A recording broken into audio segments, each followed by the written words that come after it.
लोकसभा चुनावों का ऐलान हो चुका है, लेकिन बिहार में अभी तक एनडीए और इंडिया अलायंस के बीच सीट बंटवारे पर बात नहीं बन पाई है। दोनों पार्टियों के बीच घमासान की स्थिति बनी हुई है।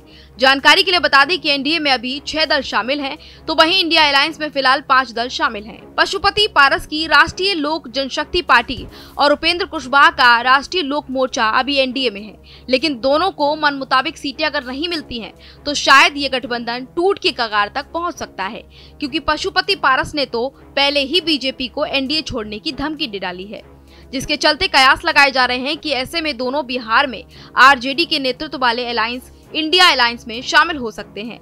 शायद यही कारण है कि इंडिया अलायंस ने भी अपने साथी दलों के बीच सीट बंटवारे को रोक रखा है। वहीं एनडीए ने भी साथी दलों से बातचीत करके ये संकेत दे दिया है कि किसे कितनी सीटें दी जा सकती हैं।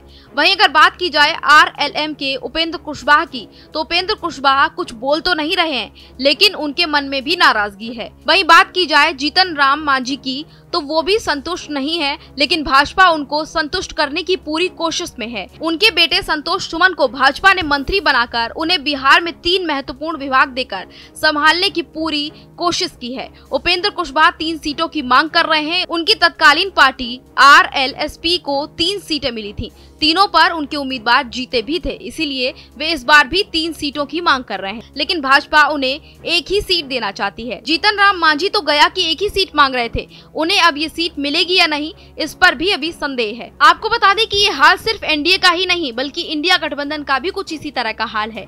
इंडिया अलायंस में अभी आरजेडी, कांग्रेस और इसके अलावा 3 वामपंथी दल शामिल है।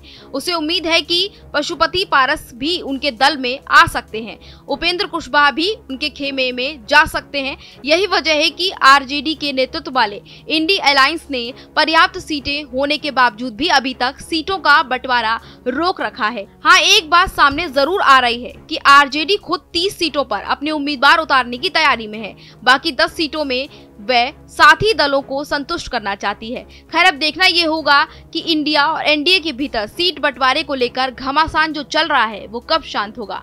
Bureau report, Bharat express.